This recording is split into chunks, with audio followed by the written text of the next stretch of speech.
Hi అండి. Welcome to Giri Telangana academy.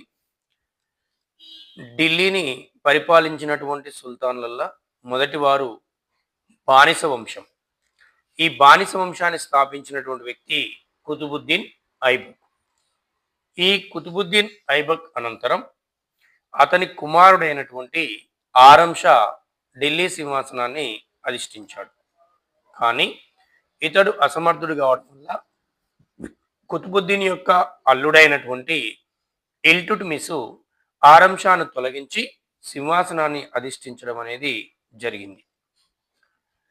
వెంటనే ఇతను తన రాజధానిని లాహోర్ నుంచి ఢిల్లీకి మార్చుకోవడం అనేది జరిగింది. అంటే బానిస వంశం స్థాపించబడినప్పుడు ఏ ఏ ప్రాంతాన్ని రాజధానిగా చేసుకున్నారనేది ఇక్కడ క్వశ్చన్.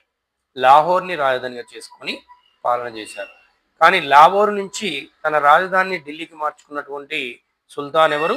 ఇల్టుట్మిస్. ఇతన్ని న్యాయ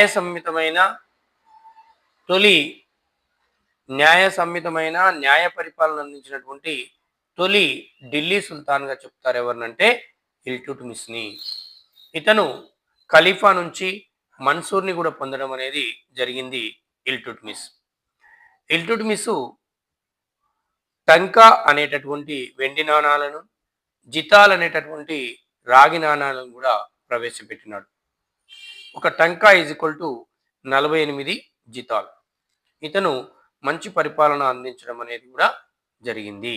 ఇతను చిహల్గానే అనేటటువంటి ఒక కూటమిని కూడా ఏర్పాటు చేయడం అనేది జరిగింది. ఎవరంటే ఇల్టుట్మిస్.